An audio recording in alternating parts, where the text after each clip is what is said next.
Captain, sir. I'm detecting a dimensional rift on planet 32AZ521. Natural or man-made? Man-made, sir.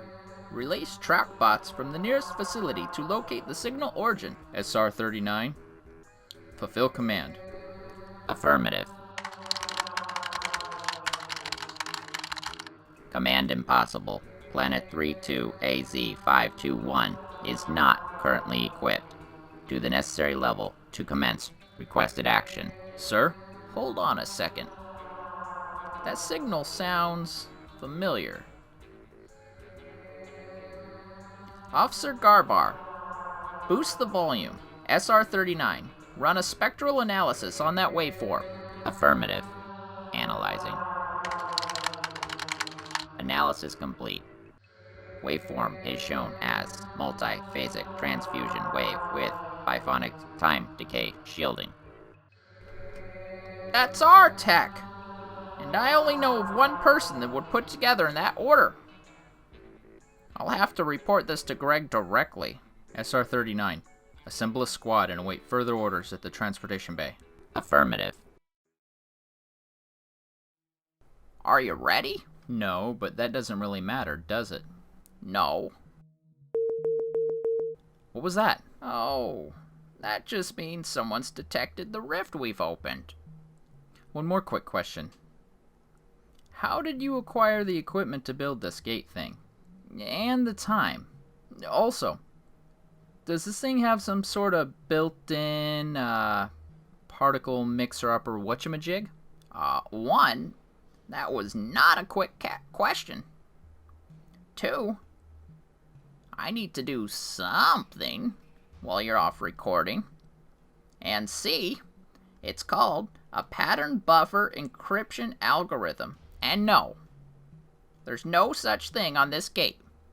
They take too much time to program. Won't the dimension defenders or the time cops or teleportation police or future protectors of the timeline continuum association be able to lock onto us and reroute our destination? Half of those things aren't even real things, bRanN.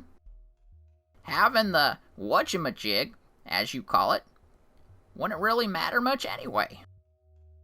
The gate here is low-tech, relatively speaking. It can only make short hops. Meaning, if we weren't rerouted, the next place we land wouldn't be very much different. Didn't you pay attention in school when they were teaching trans-dimensional physics? Yes, I paid very close attention.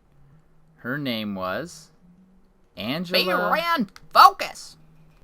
This device here will be the party trick that leads us to the party of our lifetime. But what does it do? And stop talking like that. It's unnerving. In layman's terms, that's you, bRanN. Hey! This device essentially turns this dimensional gateway into dimensional cannon. It's not going to work. Ah! But I've got a butter plan. Did you just say butter? Sorry. That's just how we talk in the future. I meant to say better plan. Should we trust him? He's me, but from the future, or another dimension, or something. So, I'm gonna trust him. You just have to decide if you'd rather trust us, or trust Greg. Or, you could trust that dimensional gateway that's been specifically designed to explode, built by, might I add, a less experienced me. Hey? Oh yeah, well, I guess that's true. I mean, look at your hair. Not a pigment of color left. You... Professors, enough! Let's stick together. That sounds like the least worst idea. Good choice. First we'll go to my ship. Then we can discuss my plan. By the way, I already have today's episode recorded. Originally it never aired, so I've hung on to it ever since. Wait, why? Escape first, then questions. If there's still time left after that, possibly some answers. DX36, beam us out of here. Affirmative.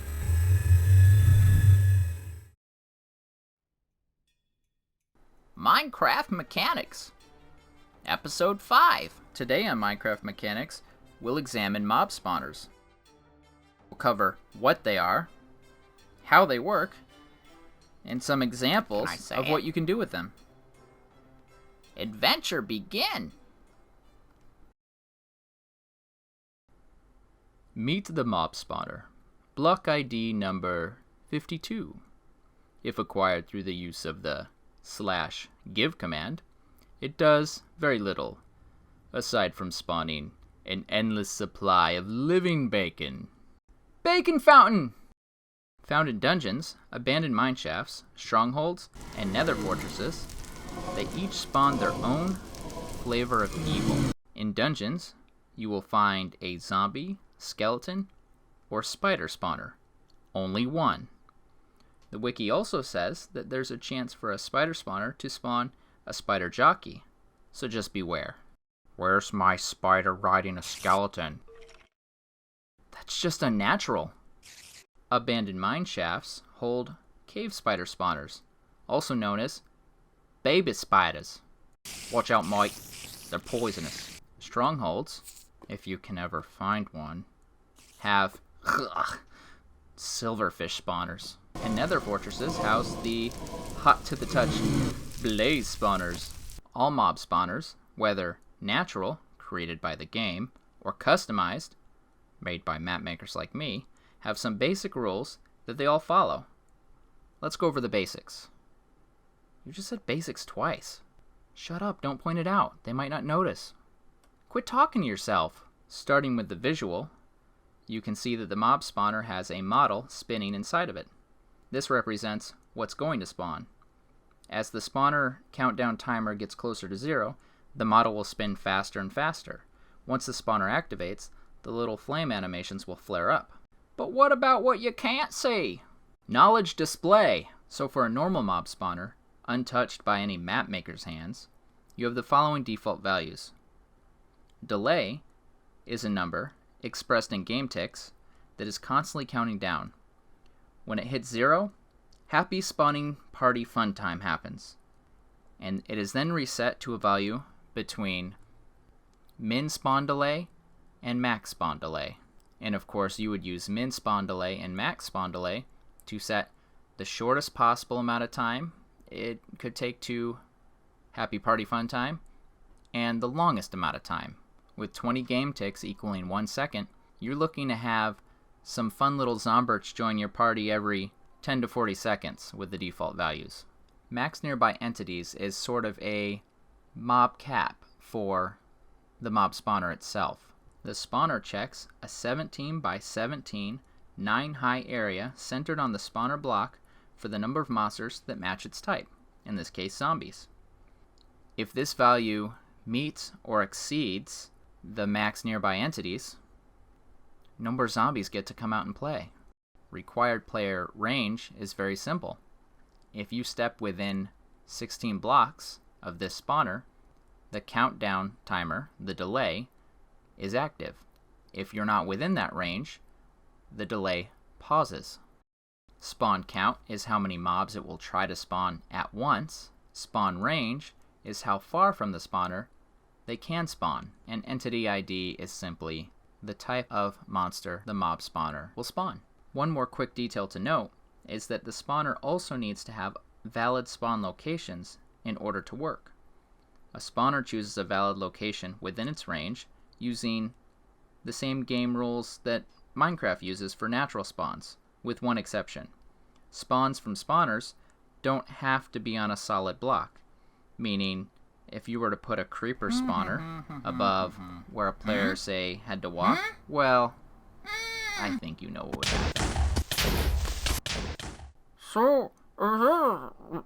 happen.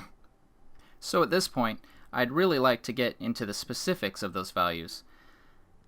But the truth is, due to a very busy week, I haven't had as much time as I'd like to prepare. So rather than wing it and risk rambling into infinity, I'm going to make this a two-parter. Sorry. We've basically covered all the basics, so next episode, we'll see what kind of stuff we can do just by changing these values around. I'll also bring in some of the custom spawners I've made and show you what I did to make them do what they do. I'll be putting together a file that will include links to all the tools and resources that I find most helpful. If you're excited to mess around with spawners right now, however, please visit the resource and schematic section of my website. There I have links to most of the tools that I use. You can also download all of the custom spawners that I've made for my maps. I'll have a few direct links in the video description below to help you find your way. Please click that subscribe button, and I will see you next video. Have a great day. Sir, SR-39 reporting. Signal source narrowed down to entrance of large cave system. Current programming requires further orders. Find the gate and shut it down. Detain anyone you find along the way for questioning. Commencing order fulfillment protocol. Sir, dimensional gateway located. No anyone found along plan Oh, what does this button do? ZT-34. Desist from the depression of that button. Professor!